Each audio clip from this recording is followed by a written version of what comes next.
2019 में दो दोस्तों, देव और एलेक्स ने शेयर बाजार में ट्रेडिंग करना शुरू किया। देव एक आईटी फर्म में कर्मचारी थे, जहां उन्हें प्रति महीना 15,000 का वेतन मिलता था, लेकिन वेतन उनके अतिरिक्त खर्चों को पूरा करने के लिए पर्याप्त नहीं था। इसलिए वो इस मुद्दे को हल करने के लिए एक अतिरिक्त आय स्रोत चाहता था। दूसरी ओर, एलेक्स नौकरी की तलाश में था, लेकिन उसे खोजने में मुश्किल हो रही थी। इसलिए वो अपने जीवन के इस सूखे दौर में कुछ पैसे कमाने का तरीका खोजना चाहता था। दोनों ने अपने ट्रेडिंग करियर की शुरुआत 10,000 रुपये की शुरुआती राशि से की थी, जो कि एक बहुत ही बुनियादी राशि है। लेकिन नौसिखिए दृष्टिकोण से यह शुरू करने के लिए एक अच्छी धारणा है। हम यहाँ देख सकते हैं कि देव के लिए ट्रेडिंग से पैसा सिर्फ एक अतिरिक्त आवश्यकता है, लेकिन एलेक्स के लिए पैसा एक जरूरत है। इनका मनोविज्ञान शुरू से ही अलग है। दोनों ने stop loss, target, reward to risk और पोजीशन साइजिंग और कुछ अन्य महत्वपूर्ण चीजों की बुनियादी अवधारणाओं को सीखने में कुछ समय लिया। दोनों के पास एक ही ब्रोकर था, जिसने अधिकतम 25x लीवरेज दिया। देव महीने के अंत में अपनी ट्रेडिंग पूंजी के रूप में जितना पैसा बनाना चाहता था, उसके बारे में बहुत यथार्थवादी था। मान लीजिए कि वो 3,000 रुपये का अतिरिक्त लाभ कमाना चाहता था, जो कि पूंजी के संबंध में 30% रिटर्न है। साथ ही देव प्रत्येक ट्रेड के लिए केवल 500 रुपये खोने को तैयार था, जो कि पूंजी का 5% था।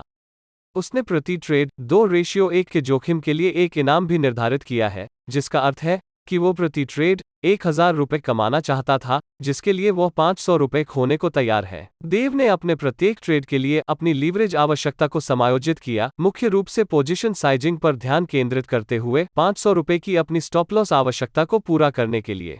दूसरी ओर, एलेक्स पहले महीने में ही अपने पैसे को दोगुना करना चाहता था, जो वास्तव में उसकी ट्रेडिंग पूंजी पर 100% रिटर्न है।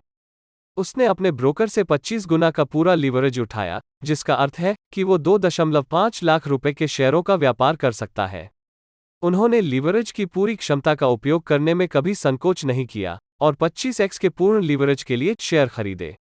भले ही उन्हें position sizing, reward to risk और स्टॉप लॉस के बारे में सैद्धांतिक रूप से पता था, फिर भी उन्हें केवल इनाम के बारे में चिंता थी, न कि आनुपातिक रूप से समान जोखिम के बारे में जो वह ले रहे थे। लीवरेज में आपके लाभ या हानि को समान परिमाण में बढ़ाने की क्षमता है। इन दो दृष्टिकोणों के साथ समस्या यह है कि देव के पास बहुत अधिक गणनात्मक दृष्टिकोण है, जिसमें उनकी जीत और हार के बारे में यथार्थवादी अपेक्षाएं हैं। वह स्टॉप लॉस और पोजीशन साइजिंग लगाकर अपने जोखिम का ठीक से प्रबंधन करता है और अपने जोखिम को नियंत्रण में रखने के लिए आवश्यक लीवरेज की मात्रा का ही उपभोग करता है। एलेक्स अपने पैसे को दोगुना करने की एक अवास्तविक उम्मीद रखता है और इसे तेजी से करने की प्रक्रिया में वह सभी लीवरेज का उपभोग करता है जो उसे मिल सकता है और पूर्ण उत्तोलन के लिए प्रतिभूतियों की खरीद करता है। अब मुझे बताओ कि लंबी समय सीमा में कौन सफल होगा। यदि आपने उत्तर दिया है कि देव लंबे समय तक सफल होगा, तो आप शायद सही हैं, और इसका मतलब है कि आप जोखिम और लीवरेज को बारीकी से समझते हैं। और यदि आपने एलेक्स को जवाब दिया है, तो आपके पास अपने ट्रेडिंग के साथ जाने का लंबा सफर तय है, क्योंकि इस प्रक्रिया में एलेक्स अंततः अपने ट्रेडिंग खाते को उड़ा देगा और शायद ट्रेडिंग करना भी जारी न रखें, क्योंकि किसी समय वह केवल एक खराब ट्रेड में अपना सब कुछ खो देगा। एलेक्स की समस्या 25x के पूर्ण उत्तोलन का उपयोग करने में नहीं थी, लेकिन यह उस राशि की वास्तविक अपेक्षा रखने में असमर्थता के साथ जुड़ा हुआ है जो वह बनाना चाहता था, और वह प्रति ट्रेड खोने के लिए तैयार था। लीवरेज एक दोधारी तलवार है जो आपको बचाने के साथ साथ आपको मार भी सकती है, इसलिए इसका सावधानी से उपयोग करना महत्वपूर्ण है और इसके लिए आपको अपने खाते को उड़ाने से बचने के लिए जोखिम प्रबंधन को नियंत्रण में रखना होगा, चाहे वो पोजीशन साइजिंग या स्टॉप लॉस या जोखिम के लिए इनाम हो। अक्सर कम पूंजी वाले व्यापारी घातीय लाभ कमाने के लिए बाजार में इस तरह का जोखिम उठाते हैं। तो आइए हम ट्रेडिंग कैपिटल के पीछे का इस मनोविज्ञान को समझते हैं।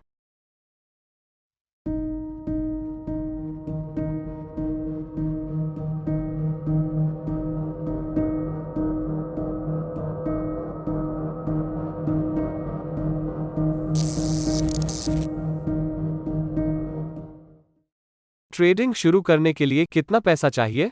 प्रत्येक व्यक्ति जो ट्रेडिंग में नया है, यह प्रश्न पूछता है। लेकिन क्या यह सवाल पूछना सही है?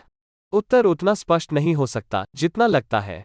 एक पारंपरिक दृष्टिकोण से देखा जाए तो हम सोच सकते हैं कि आपको अपनी ब्रोकरेज फर्म द्वारा खाता खोलने के लिए आवश्यक न्यूनतम राशि की आवश्यकता है, जो डिस्काउंट ब्रोकरों के मामले में लगभग 200 या 300 रुपये अधिकतम है। इसके अलावा, यदि आप ट्रेडिंग के साथ शुरुआत करना चाहते हैं, तो ऐसे स्टॉक हैं जिनकी कीमत ₹1 से कम से लेकर 70,000 रुपए के करीब तक है। तो इससे कोई फर्क नहीं पड़ता कि आपके खाते में कितना पैसा है। धन की आवश्यकता इस बात पर निर्भर करती है कि क्या कोई स्टॉक ट्रेडिंग, ऑप्शंस या फ्यूचर्स कॉन्ट्रैक्ट, या शायद इन प्रतिभूतियों का संयोजन होगा। हालांकि, यह महसूस करना महत्वपूर्ण है कि इनमें से किसी भी उत्पाद में भाग लेने के लिए केवल न्यूनतम खाता आकार को पूरा करने से आप ट्रेडिंग करियर शुरू करने के लिए अच्छी स्थिति में नहीं आ जाते हैं। तो सामने एक और महत्वपूर्ण सवाल पूछा जाना चाहिए, यानी मुझे अपने ट्रेडिंग खाते में नहीं, बल्कि अपने बैंक खाते में कितने पैसे की आवश्यकता है।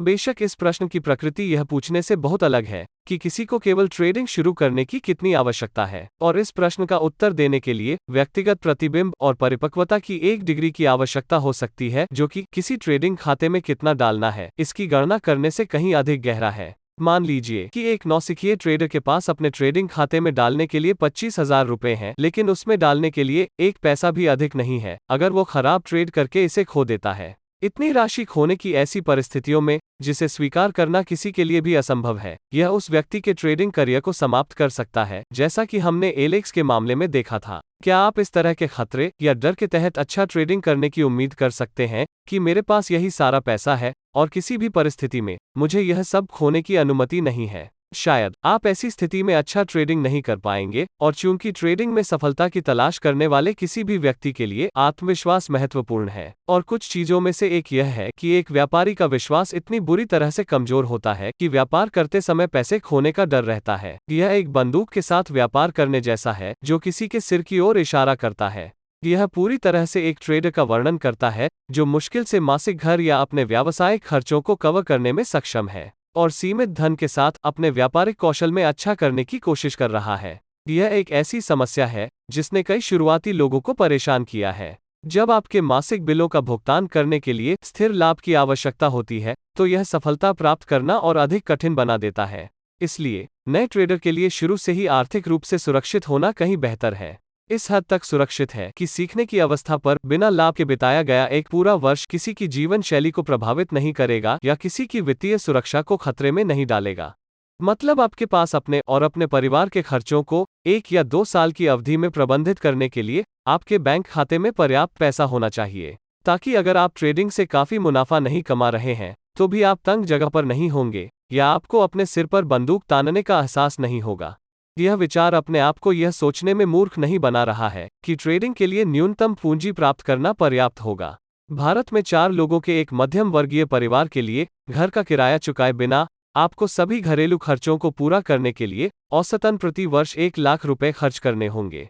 तो विचार यह है कि आपके बैंक में तरल बचत में अभूतपूर्व चिकित्सा व्यय सहित सभी खर्चों के लिए कम से कम 1 लाख या अधिक हो, ताकि आपके ट्रेडिंग के पहले वर्ष में आपकी सहायता की जा सके। यह उस राशि के अतिरिक्त है जिसका उपयोग आप अपने ट्रेडिंग खाते को निधि देने के लिए करेंगे। 1 साल के जीवन यापन के खर्चों को पूरा करने के लिए बैंक में पर्याप्त राशि होने से आपको विपरीत परिस्थितियों से निपटने में मदद मिलेगी। साथ ही, उतार चढ़ाव के खिलाफ एक मनोवैज्ञानिक दीवार होगा, जो हर ट्रेडर के सीखने के अनुभव का एक सामान्य हिस्सा है। इस परिदृश्य से निपटने का एक अन्य तरीका वेतन के लिए काम करते हुए ट्रेडिंग करना जारी रखना है।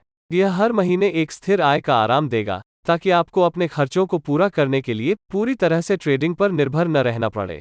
और एक बार जब आप अपनी रणनीति और जोखिम प्रबंधन के साथ पर्याप्त अनुभवी और आश्वस्त हो जाते हैं और आपके बैंक खाते में अच्छी रकम होती है, तो आप अपनी नौकरी छोड़ने के बारे में सोच सकते हैं और पूर्णकालिक ट्रेडिंग करने का निर्णय ले सकते हैं। इसके साथ ही कहा जा रहा है कि आपकी व्यापारिक पूंजी का मनोविज्ञान आपके निर्णय लेने और जोखिम प्रबंधन को प्रभावित करेगा। इसलिए, हमेशा सुनिश्चित करें कि आप केवल उसी राशि को दांव पर लगा रहे हैं जिसे आप खोना चाहते हैं, और फिर भी इसके साथ ठीक रहें। मुझे उम्मीद है कि वीडियो ने आपको सुधार के लिए कुछ अंतर्दृष्टि दी है। अगर यह वीडियो को पसंद करता है तो कृपया वीडियो को लाइक करें, चैनल को सब्सक्राइब करें और नोटिफिकेशन को सक्षम करने के लिए बेल आइकन को दबाना न भूलें, ताकि आप किसी भी वीडियो को मिस न करें।